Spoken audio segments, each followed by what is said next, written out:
I'm sorry about a few technical hitches at the start here. This is day 3 of the graduate bootcamp, summer bootcamp 2021. So hopefully you've been attending lots of sessions and getting lots of great input. And we are absolutely delighted today to welcome our partners, Employability, along to on the topic of positioning your disability and really sort of making that next step into the world of employment. And this applies whether it's sort of part-time work or sort of internships or sort of future more sort of permanent longer term jobs. So I know that you're going to get a lot out of this session, and I'm going to hand over now to Tab Ahmad. Thanks very much, Tab. Thank you very much, Sarah, and welcome. Thank you so much for joining today. I'm Tab Ahmad, the founder and CEO of Employability. And with me today, I've got my colleague, Cindy McAllister, who is going to be moderating the panel with questions and so on that you might want to ask. On that note, please do feel free to ask any questions you've got, either during the session, you can put them in the chat, or we'll have a chance at the end as well to take questions as well. And Cindy might be able to answer some of these in the chat, otherwise she'll put them to me at the appropriate times. Cindy, do you want to introduce yourself? Yeah, hi everybody. I'm Cindy McAllister. I'm the Director of Compliance and Communications at Employability. I work quite closely with the university, so I may be somebody that you come into contact with if you reach out for some help and support. I also run the ambassador program, so if any of you do that and you find that you're very happy with the support you've received and you'd like to kind of spread the word about that so that we can reach more students, then I'm the person to contact for that. But until then, just to say thank you so much for coming along. We're happy to see so many of you here, and please do put anything you like in the chat and I'll read it out anonymously. Thank you, Cindy. Thank you. So today's all about positioning your disability, and for us this is also about empowering you to make sure you can get the careers you deserve and to feel comfortable and confident to ask what your needs are when you're making job applications. So a bit about employability and who we are and how we can help, in case you don't know us. Our mission is to create a truly neurodiverse and disability inclusive workplace, and we are unapologetic in our drive for a level playing field for people with neurodivergent conditions, mental health conditions or other disabilities. We support students with various conditions to transition from education to the workplace and to help them to build those careers that they deserve to have. And we also work with many organisations to guide them towards becoming more inclusive. We have partnerships with many organisations, our Next Generation Inclusive Employer partners, and of course we have partnerships with universities as well, and we're very, very proud to partner with Heriot-Watt in that way. Since we set up the business, which is back in 2006, we have supported 13,000 plus students and graduates into employment, and we're really proud of that. So our partnership with Heriot-Watt, I mentioned that Heriot-Watt is a Next Generation Inclusive University partner of ours, which we're really delighted about. It means we can run sessions like this with you to benefit. It's all about empowering you as a student through one-to-one sessions like this, and advice we can give you about your rights, advocating on your behalf, helping you with adjustments, those sorts of things when it comes to making applications with employers.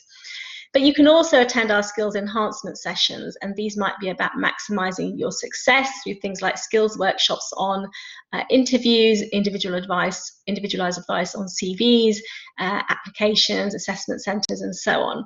And you can also access any sort of free specialist webinars and resources that we have. Some of these are on our website, so you can have a look at those if you'd like to.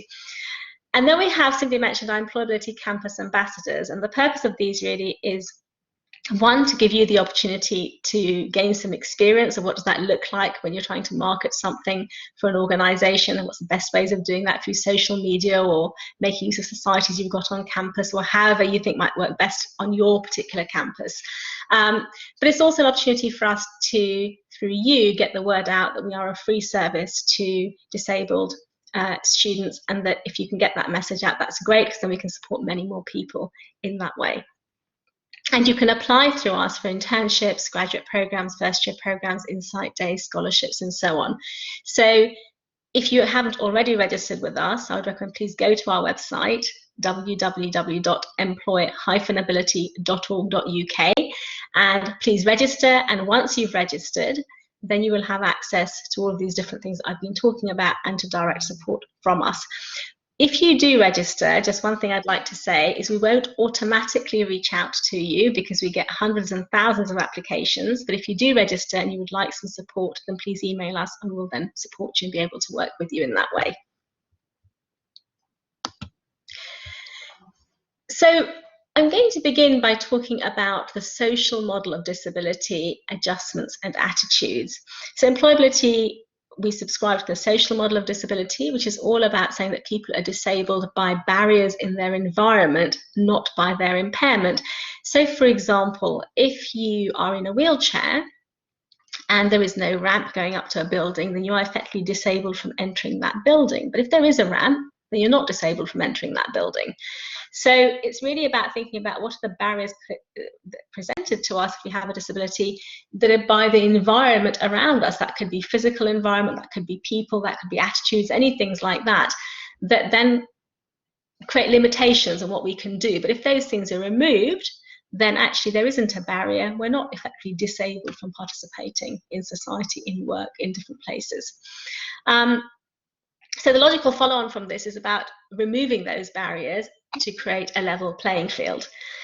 In the workplace, the steps taken by employers to remove these barriers are called adjustments. And in many countries, there is a legal requirement to ensure that adjustments are put in place. Employers put these in place either and in the recruitment process and in the workplace as well. And crucially, we are all part of an environment in which we want to make sure that we are enablers, actually enable people to access things in the right way. So everything we do, our attitudes, our decisions to inform ourselves and adopt inclusive mindset is really important, because we all then play our part in creating an inclusive society. And our work with employers is very much focused around that. What can we do to help them to become more inclusive, to create an environment at work where everybody can feel that they belong, and to make sure there aren't barriers to entry for people with disabilities coming into the organisation as well. Cindy, can I have the next slide, please? Sorry, I haven't effectively been saying that, but hopefully you've been presenting the next slides. So onto the legislative framework. Excuse me. Although the extent of the framework varies, requirements varies from country to country, there is a strong movement across the globe towards uniformity, as increasingly countries become aware and accept the social model of disability and the need for adjustments that that implies.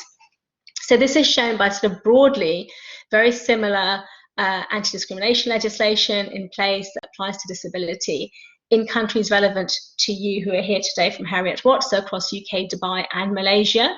In the UK, we have the UK Equality Act 2010, which provides rigorous protection if you have a disability and has a duty on employers to make sure they provide adjustments for both the recruitment process and in the workplace. In the UAE, there is some legislation in place which largely mirrors the UK legislation, and public and private employers have to therefore provide under that legislation adjustments to disabled people during recruitment and in work. In the UAE, I understand the legislation specifically refers to people of determination, but that is basically referring to disabled people, and the definition of that amounts to the same as disability. But importantly, that's now also applicable to people who are expats or people who are foreign applicants as well. Malaysia has a very similar Person with Disabilities Act to 2008, and unlike the UK and UAE, however, in the legislation there isn't a distinct duty for employers to provide adjustments during the recruitment process. But there's significant debate about this. It doesn't mean that employers won't provide this. So what I would suggest to you is that when you're making applications, if you're applying to roles in the UAE or Malaysia, if you're not sure about your adjustments, or in any case, even if you're applying in the UK, if you're unsure about what adjustments you need, then talk to us. We'll be able to advise you, support you. We have a whole team that focuses just on that. They'll be able to have detailed discussions with you about what your adjustment needs are, how your disability impacts you, what part of the exact process you're going through with an employer, and therefore what adjustments you might need. And don't assume that the adjustments you've got at university will be the same ones you need going through a recruitment process, because you may need different or additional adjustments going through a recruitment process. So we will tailor that advice we give you around the process that you're going to have to engage in to make sure you can do as well as you can going through that process. Can I have the next slide, please, Cindy? So moving on then to the term disability and what this includes, I thought it might just be helpful to go through this quickly. So there are many different things included under the term disability, but just broadly speaking, there are sensory impairments, so things like hearing impairment, visual impairment, for example, and these can range from partial sight or partial hearing loss to sort of severe or profound vision loss or hearing impairment.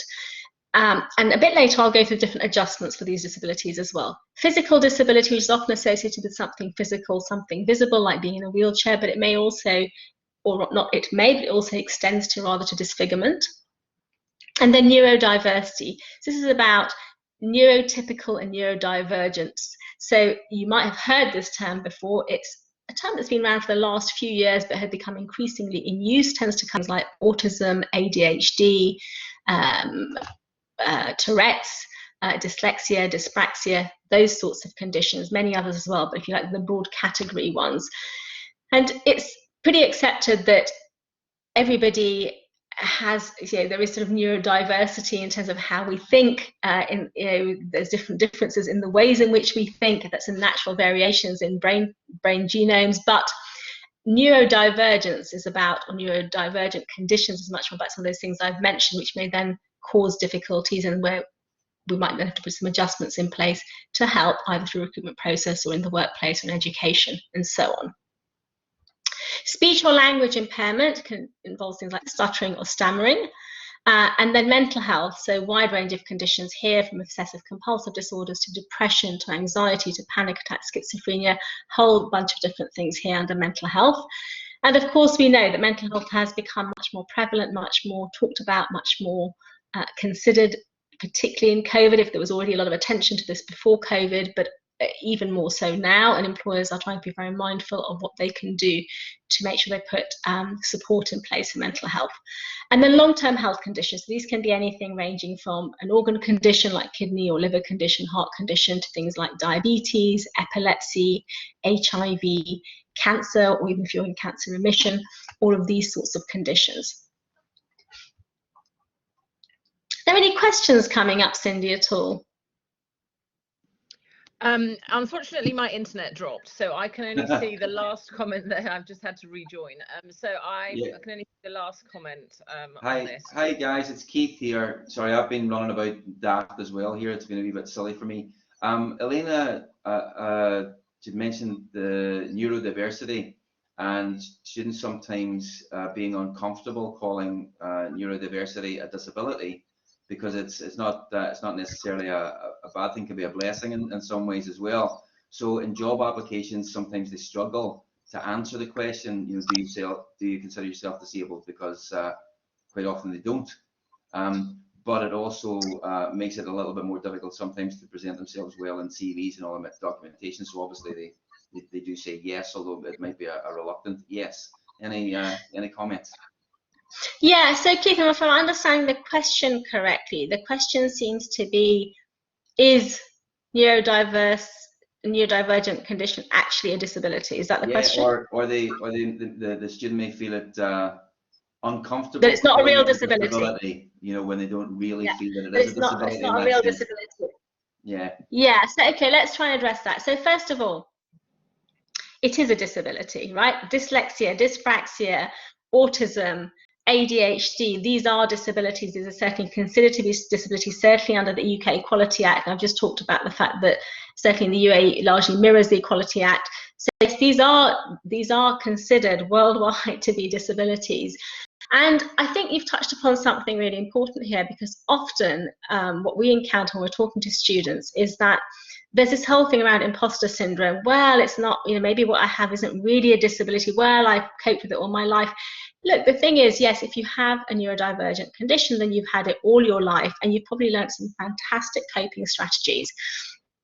But that's not to say that it isn't a disability. That's not to say that you might not need adjustments for it. And if you do need adjustments for it, for example, going through a recruitment process, then you certainly are entitled to ask for those. Getting adjustments for whatever your needs are is about getting adjustments for what your needs are. It's not about anybody else and how it impacts them. It's individualized to you, and it's important for you so that you can make sure that you can perform as well as you can going through a recruitment process. Because without that support, the chances are that you're not going to get through that recruitment process, and other people who need maybe similar support will be asking for it. But also, without it, you're not going to be on a level playing field either with those people who are asking for it or with people who don't need it. So it's about leveling that playing field. If the playing field is somewhere here and you're down here because of a condition, whether it's a neurodivergent condition or whatever that may be, it's just about bringing you up to here. It's not about doing this. It's not about taking you beyond the playing field. So I think that really you have to sort of get over that barrier in yourself. Some people don't like the term disability, or they don't associate with it. Instead, they might associate with neurodivergence, or they might associate with mental health, or they might associate with something else. But it is, for legal purposes, a disability, and irrespective, therefore, you are entitled to adjustments. It's your right to have them, and we would really recommend that if you do need adjustments, that you do actually ask for these. I noticed there's a question that's come up, but it sort of disappeared off my screen very quickly, so I don't know if somebody can read that out to me. I also struggle, can you hear me, Tab? I also struggle Yes. to recognise which adjustments they could make, not pay attention to spelling mistakes, for example, disregard possible impulsive behaviour during an interview. So all of those are reasonable adjustments. They are all adjustments. And I think from whoever's asked that, what I suggest you do is we can have a much more detailed conversation with you about specifically what adjustments you need for the process that you're going through. If you register with us and contact us, we can have that detailed discussion with you. But all of those things you've mentioned are indeed adjustments that you can get. And what we can do is to talk you through about how you can ask for those adjustments, or we can advocate on your behalf to the employer. We can talk to you about what that process looks like. So I really do recommend that contact us, and we'll speak to you about it. But of course, all the things you've mentioned are the sorts of adjustments you can get. And in a bit, I will go through what sort of adjustments, just some examples of adjustments. They're not conclusive lists, but some examples of adjustments for some of these different conditions. Okay, so moving on then to, the questions we often get asked is when, why, and how should I talk about my disability? Should I ask for adjustments? So when thinking about your disability, there are three things you need to ask yourself. First of all, when should you talk about it? Why should you talk about it? And how should you talk about it? But I also want you to have a think about the difference between talking about your disability, the medical term, versus the difference between that and asking for the adjustments that you need. Now, under UK legislation, UK Equality Act 2010, under Section 60, employers cannot anymore lawfully ask you any questions about disability. Right? They can't ask you about the existence of it, and they can't ask you any details of it. What they can ask you, and of course should ask you, is what adjustments do you need? That's the exception that they can ask you about regarding disability.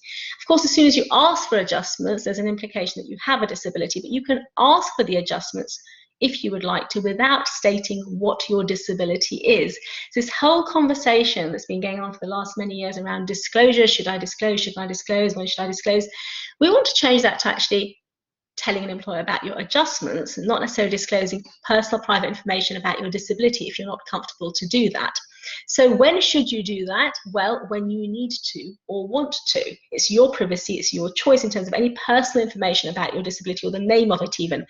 But you might need to talk about the adjustments that you need going through a process to ensure that level playing field. So if you need an adjustment, for example, on the application form, and the adjustment you might be asking for here might be one of attitude, inclusive attitude from the selector who's going to be reviewing your application. So for example, if it took you longer to complete your degree than you were expecting because of your disability, because of the impact of your disability, or if you didn't get the grades you were expecting to get because you didn't have the right adjustments in place in education, because maybe you had an undiagnosed condition, but then you got the adjustments in place, you can show that your grades went up, then you might want to mention why there was a blip in your educational performance, for example. Or if you didn't get access to the same sort of work experience as other students who haven't got a disability, for example, because of the effects of your disability, any of these sorts of things, what you're effectively asking the employer to do is to not hold these against you and to take that into consideration in a positive way, not a negative way, when they're reviewing your application. So here we're asking for an attitudinal adjustment. But if none of these things exist and your profile doesn't look different from other people who don't have a disability, then there's nothing to say here at this point. We're not asking for any adjustments. And then if down the road, for example, once you've made the application, you might need some adjustments because you're asked to engage in an online psychometric test. Maybe for that you do need some adjustments. Maybe you need extra time, maybe you need it in a different format, maybe you need some other changes, maybe you can't engage in that particular test in that way and we need a different test for you. Those are all things that the employer can put in place, and those are reasonable adjustments. And these may not be the same. The amount of extra time might not be the same as that which you've got at university. But if you need an adjustment at that point, then when you get invited to that, then you can tell the employer what adjustments you need for that. And if you need advice on that, talk to us about what sorts of adjustments might be relevant for you. And that follows through the process. So then get to an interview. Maybe you didn't need adjustments before, but now you do. Then you can ask for it at that point. So I would advise you to think about the recruitment process in a stepped way. From when you're first applying, do I need adjustments? Do I need them to review my application differently because my profile looks different? No, I don't. Okay, or yes, I do. Next bit, okay, do I need adjustments for testing? And what sorts of adjustments do I need here? I need to make sure I tell them plenty of time for them to put those adjustments in place so I've got the best possible chance of success. Or, and then I get to the next point, actually I need some adjustments for the interview process. And what do those look like? Or I get to the next place and it's an assessment centre and there's different exercises. Oh, there's a group exercise, I need different adjustments for that. So that's how I want you to think about it and break that process down to think about when you might need to ask for adjustments. How do you ask for adjustments? Well, we always say our mantra in Employability is positively, confidently and unapologetically. Why? Because it's your right to have that adjustment, certainly under Equality Act UK, but also, as we've seen, UAE. And although Malaysia is debatable, most inclusive employers will want to make sure they are making the right adjustments for you to ensure that you have a level playing field for the recruitment process. So ask for it positively, confidently and unapologetically. And why should you ask for it? Well, again, I've talked a bit about the why if you need the adjustment, but also you might choose to talk for it in those competency questions that are on application forms or perhaps in an interview. You might want to evidence a particular skill or competency because of your disability. Maybe you've learnt resilience through your disability. Maybe you've learnt good coping mechanisms. Whatever that might look like, you can always use it as an example of competency and then illustrate it in the same way as you would any other competency and how you've learnt from it or what you've benefited, what sort of things you've learnt from it, how you've used that.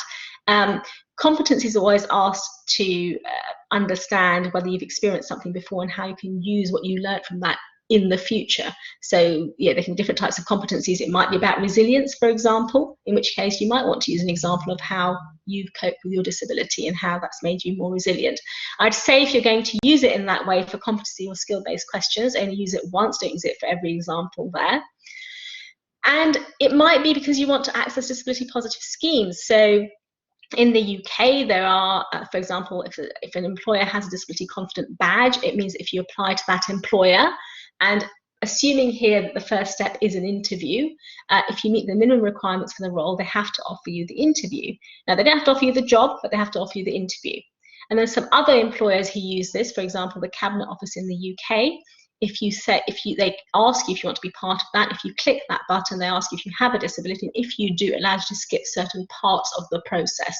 So it might be some advantage to letting somebody know that you have a disability. In that case, you might then want to tell them. If you're applying to certain programs, so we know there's some autism specific programs or neurodivergent specific programs, or if there's anything along those lines, if it's going to be to your advantage to participate in a particular program, you might then wish to disclose your disability. And of course, to get the adjustments, which we've talked about quite a lot already. But you might also want to be testing to see if an employer actually is inclusive. Well, if I tell them, are they going to behave and treat me in the right way? Are there an inclusive employer? Maybe you want to ask them questions around how disability inclusive they are, and that might be an important thing for you when considering whether you want to work for that employer or not. And finally, maybe it's just important to you. It's fine, you feel it's part of who you are, it's important to you, and you wish to talk about it. That's fine too. Of course, always bearing in mind that a recruitment process or interview isn't just, isn't there for you just to talk only about your disability. But of course, if it's something that you feel comfortable to mention, that's entirely up to you. It's your privacy and it's your choice. The important thing I want to emphasize here, though, is that there is no necessity, certainly in the UK, to disclose your disability in order to get the adjustments that you need. And my understanding, and Cindy, correct me if I'm wrong, is that applies also to the UAEs. You can ask for the adjustments without disclosing your disability. Is that correct, Cindy? As far as I know, that's correct, yeah. Great, thank you. Thank you. So moving on then to the next slide. I talked about inclusive employers. What sorts of signs can you look for to determine whether or not an employer is inclusive?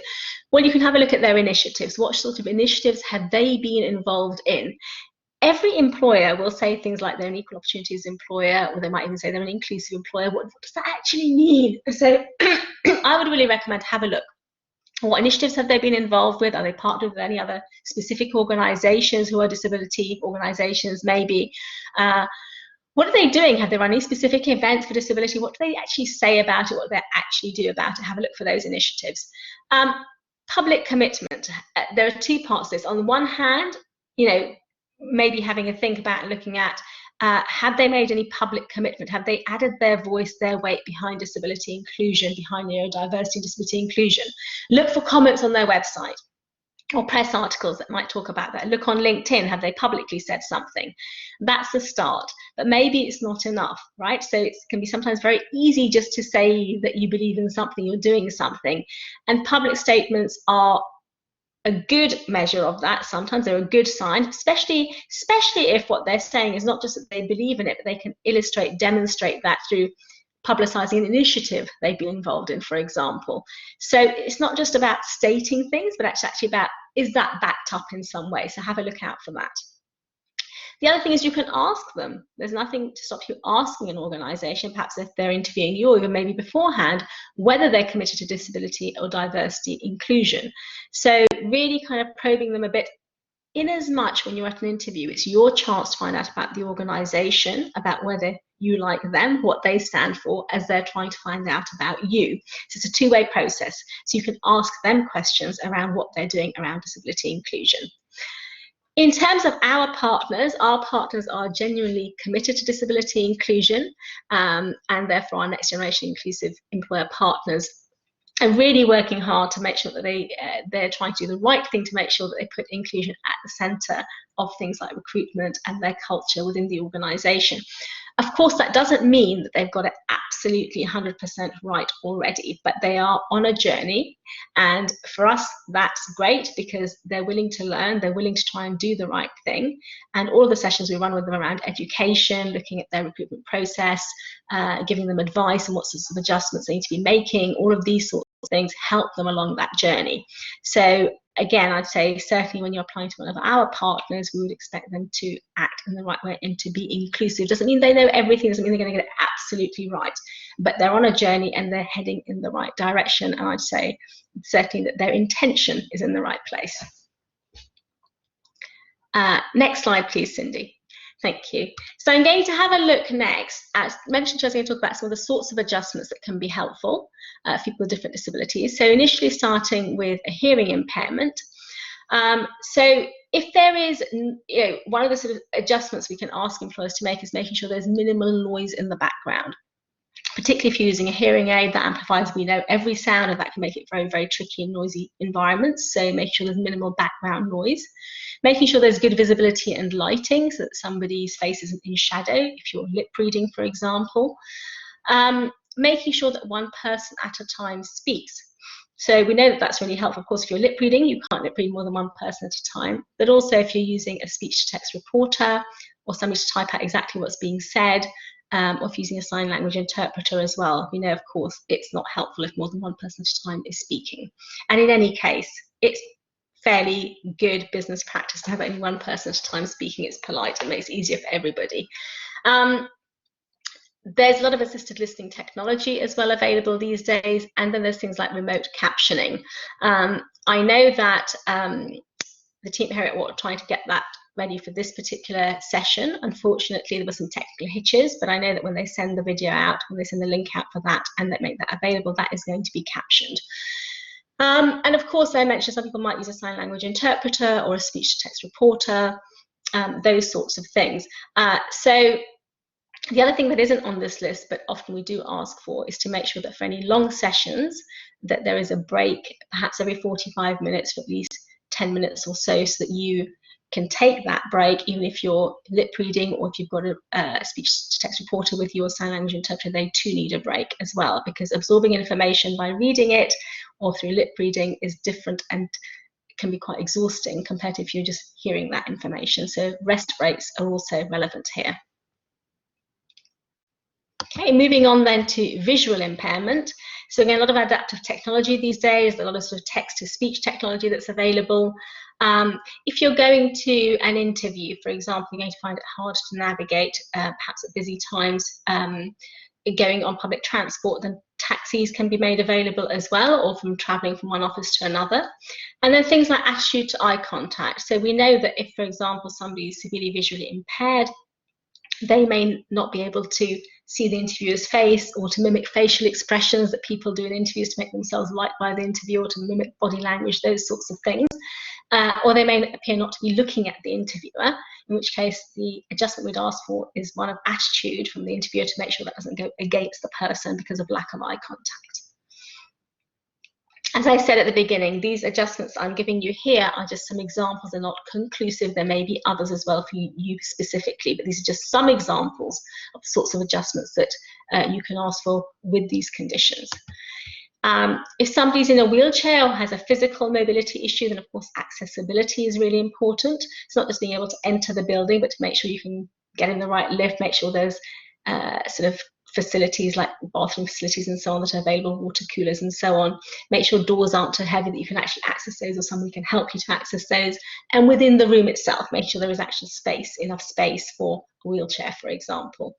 Things like rest breaks can be helpful, or you might need to have a support worker with you if you've got a physical disability.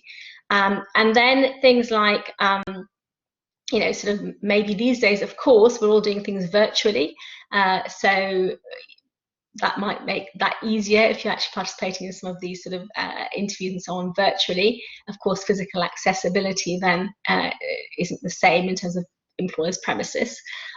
So, you know, in virtual situations, whether that's an interview, whether it's an assessment centre, etc., whether it's an audition or rehearsal, whatever that might be, then of course there might be adjustments you can make for yourself, but there still can be adjustments that an employer can make for you as well, although perhaps less relevant for physical adjustment in that case.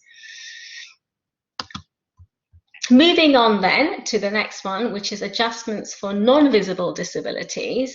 And here the biggest grouping of non-visible disabilities, three big groupings if you like, is neurodivergent conditions, mental health, and other long-term health conditions. In terms of long-term health conditions, the adjustments really vary dependent upon the condition itself. But for example, for things like mental health and neurodivergence, which of course are hidden disabilities, and as we've seen, this covers a wide range of conditions, the impact can be impactful in all sorts of ways. The first thing we ask is for the interviewer or the assessor not to make assumptions. So for example, if somebody isn't, again, if you have autism and you find eye contact difficult, we don't want that to go against you. We don't want that to be used as a reason for thinking that you weren't interested, for example. Similarly, if you perhaps are quieter or your tone of voice isn't varied and you don't sound hugely enthusiastic, that might be because of your mental health condition. It might also be because of autism. It might be for some other disability, in which case we don't want that to go against you. So the advice we would give there to the interviewer would be to not judge you negatively for that, not to take that as an indication that you aren't interested in the role. Making sure that questions aren't unambiguous, making sure questions are clear and concise and to the point, or if you haven't understood, that you're able to then ask for clarification.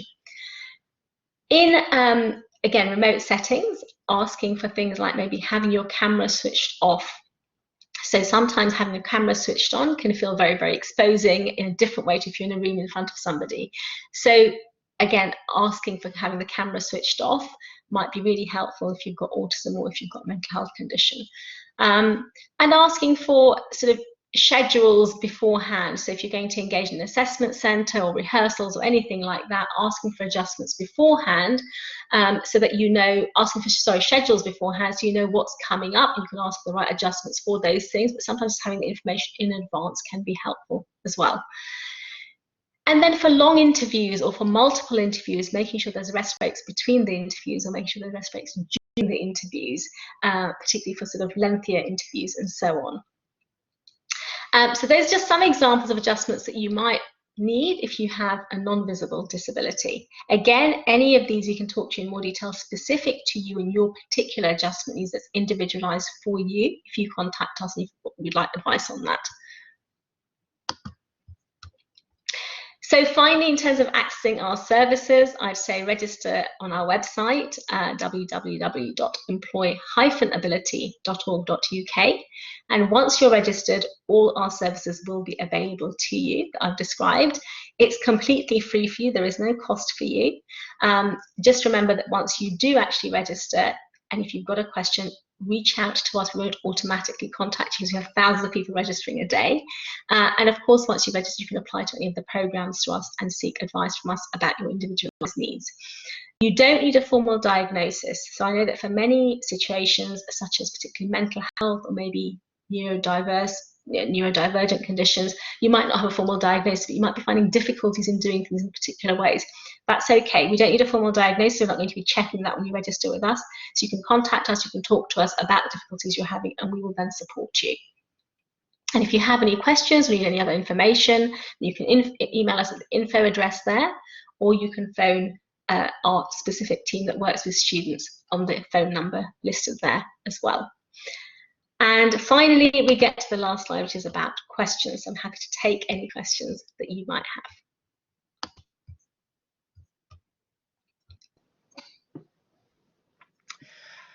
We have a question here, Tab. Can you hear me? Yes, I can hear you, Cindy. Okay, thank you. Just double checking with you of my technical hitches today. So the question says, in the past, I have held back telling employers I have dyslexia, and it got to the point in the job where I would make a mistake when I told my employer the reason these mistakes happened was because of dyslexia. And then they said I should have mentioned them way back in the interview process. So are they in the wrong because of this experience? I would be more inclined to be very open and tell employer everything at the interview, but maybe that also isn't the right approach. Can we check where you are? The person asking that question. Yes, where are you based, Hannah? In the UK, okay, right. So two things. First of all, in the UK specifically, there is a distinction between what an employer is entitled to ask you in the recruitment process versus in the workplace. So first of all, an employer shouldn't be asking you under Section 60 of the Equality Act anything about workplace adjustments in the recruitment process. They're only entitled to ask you and should be asking you about the adjustments you need for the recruitment process. Now, if you didn't need any adjustments for the recruitment process, there was nothing for you to tell them at that point. Once they make you an offer, at that point, they are entitled to ask you for further information around disability. Then Section 60 rules don't apply in that same way anymore. They can then ask you, of course, what you tell them is still entirely up to you, but they are then entitled to ask you. So I would certainly recommend, if you need adjustments for the workplace, it sounds like maybe you do because of your dyslexia, and I would certainly recommend that once you get made a job offer, at that point you have discussions with the employer about what adjustments you need for the workplace, and hopefully preferably before you start working there, because that way, and once you've accepted the offer, for example, because that way they can ensure those adjustments get put in place.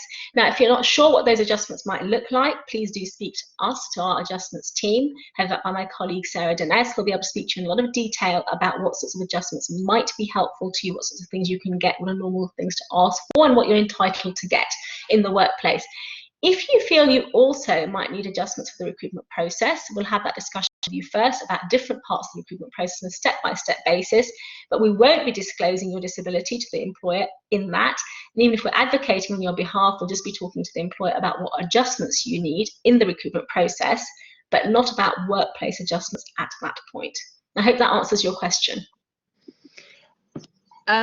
Just one additional point there, sorry, just trying to share my video, is that they're not actually allowed to make that comment to you because there's an implication that you've been dishonest, and there's a case on precisely this point.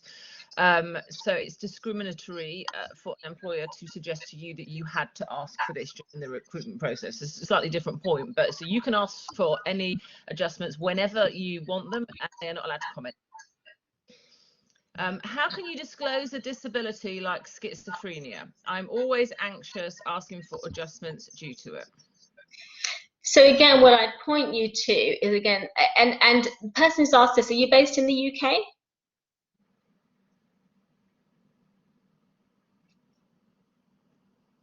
We don't know. Yeah, okay, so first of all, yes, the person is based in the UK. What I would say is, going through a recruitment process, again, let's separate out from disclosing your disability to disclosing what you need or asking for adjustments. Let's treat those as slightly different things. We want to change the conversation here from talking about your disability versus talking about your adjustments. For the recruitment process, I would advise you only to talk about the adjustments that you need, right? That's all you're required to discuss. There's nothing else for you to tell the employer at that point.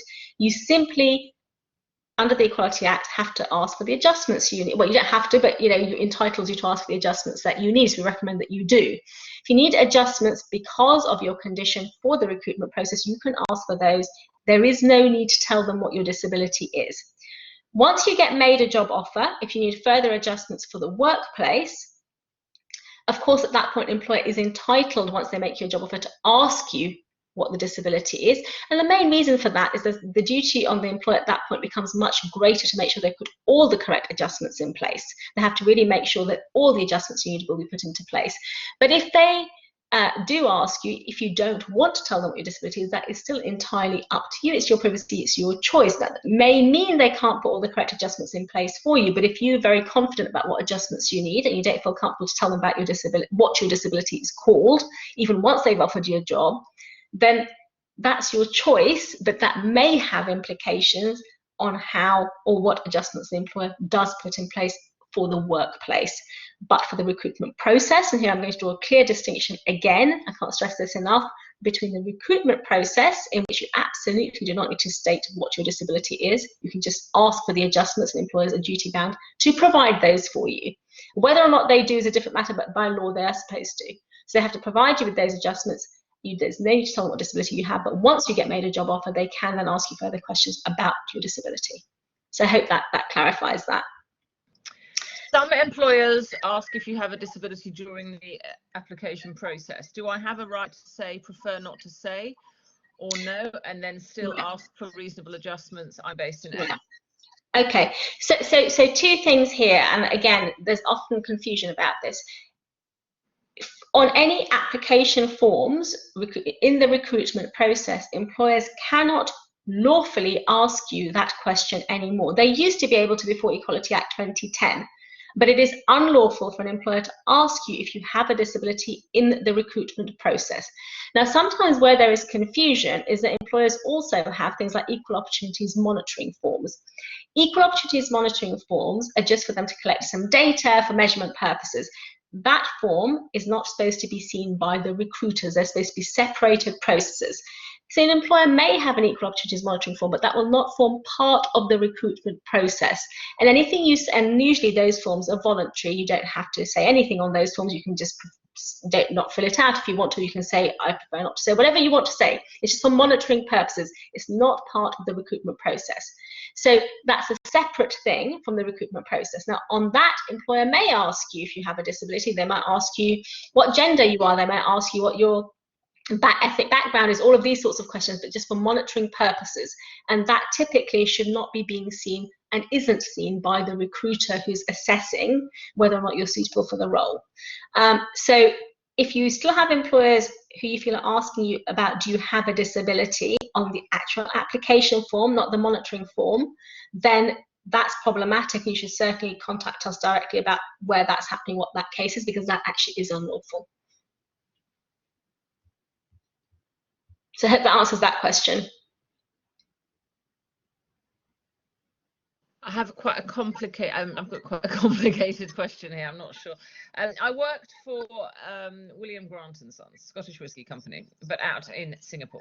As soon as I opened up about my, in answer to the previous question, wow, yes, it does answer the question. So thanks, Tab. Okay. Out in Singapore, as soon as I opened up about my mental health disability, they put me on an employment improvement plan for 2 months. I had to go on sick leave halfway through for 17 days. When I returned, they increased my workload and reduced the Cindy, yeah. Cindy, I might just stop you there. Sorry, my apologies. I was just going to say this is quite an involved question, a very personal question, very specific question. What I would recommend to the person who's asked this question is that I suggest you contact us afterwards through the info address and explain this particular situation, and we will speak to you specifically about it, if that's okay.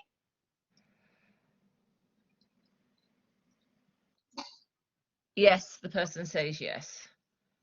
We've got, so somebody what's oh, it's actually Keith. So sorry, I was typing and may have missed how you explained. Can I just ask, so on being offered a position without mentioning disability or adjustments and then accept the role, and at that stage ask for adjustments, the employer cannot take back the job offer but should work to make reasonable adjustments? Absolutely. Yes, it would be unlawful at that point for the employer to take that job offer back. That would be discriminatory. So no, they can't. And it doesn't matter if you didn't, you might not have needed adjustments for the recruitment process, or maybe you did, but you didn't ask them, you got through the process anyway. That's okay. You can ask for adjustments at any point. Once you get made the job offer, you can ask for it at the beginning because you kind of, okay, well, I will need adjustments. Or maybe you don't ask for it then for whatever reasons, because you don't feel comfortable to, or because you don't need them, and then you start the work and then you think, well, actually, I do need some adjustments. Now I feel comfortable to ask for them. You can ask for it then. You can ask for it when you get the job offer. You can ask for it before you start. You can ask for it on the day you start. You can ask for it for 2 weeks later, 3 weeks later, a year later, 3 years later, whenever you want, actually. So there is no limitation as to when you can ask for that adjustment for the workplace. You're entitled to ask for that at any point, irrespective of whether or not you ask for adjustments for the recruitment process. And withdrawing that job offer would amount to direct discrimination under the Equality Act, which can under no circumstances be justified. There's nothing they can say to try to say, oh, that was proportional because they didn't tell us. So they will always be guilty, basically. Do you have anything else? Sorry, are you asking me, Cindy? No, I was just wondering if anybody else has any questions. Ah, okay. Yes, any other questions we can answer for you today? If not, if you think of some later, if you've got some very specific, detailed questions you'd like to ask us about your specific situation, please reach out to us, register with us and reach out to us, and we'll be able to support you. You will need to register with us for us to be able to engage with you in that way because of data privacy reasons. So you will need to actually register with us, but rest assured that all the information we have on you is secure and is protected in terms of privacy.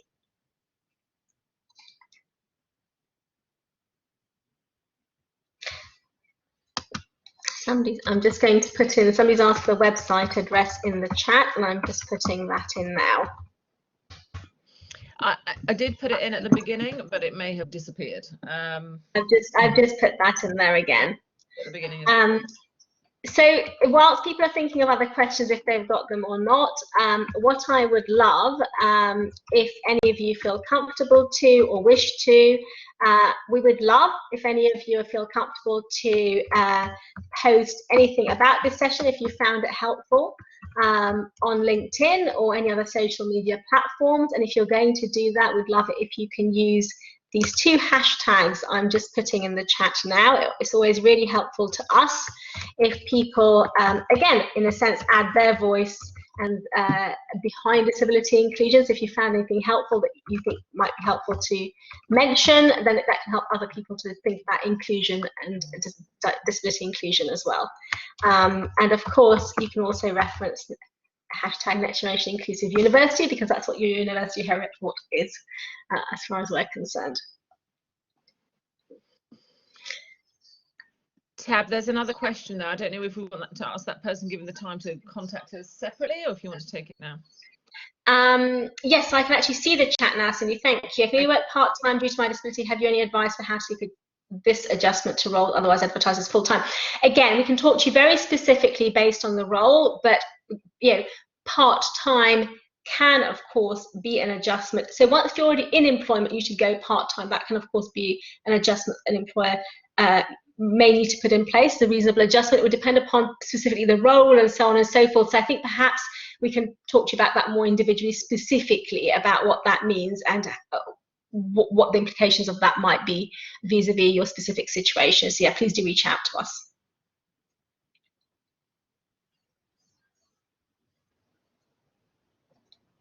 Are there any other questions I can take from anybody? If not, then I just want to say thank you so much for asking some fabulous questions, some great questions you've asked today. And we hope you're going to register with us. We hope you're going to be able to make use of the free services we have on offer for you. We're here to help you. We'd love to be able to help you, so please do. And especially for those people that I've said, more detailed information you might need from us, more guided advice, please do reach out to us, please do contact us, and we'll be able to help you with that. And thank you very much. And Tab, can I just extend our thanks from the team here to you and Cindy and the rest of the team at Employability for the amazing support and such a clear and concise and sort of really helpful explanation for our students today. This is going to be a great resource, and we're really proud of the partnership that we have with Employability, and I would urge our students to get registered on the website and make use of the service, because we're very lucky to have you. So thank you for your time today and for answering the questions in so much detail as well. It's been really helpful and a really fantastic session, and we will get it captioned, and links will be sent out to anyone who is registered in the next week or so. So thank you very much for that. Thank you very much, Sarah. There's just one last question that's come in. Once registered, how do we get individual support? Once you registered, you reach out to us directly, either through the info@ address that you can see on the screen now, or on our website, there's also a phone number that you can reach out to us through. So either of one of those ways, and then the team here will get back to you, and somebody will actually get back to you to speak to you about it. So I hope that's helpful. Sarah, thank you so much for inviting us today. It's been a real pleasure, and good luck everyone in your applications, and we look forward to working with you and helping you. Thank you. Thank you.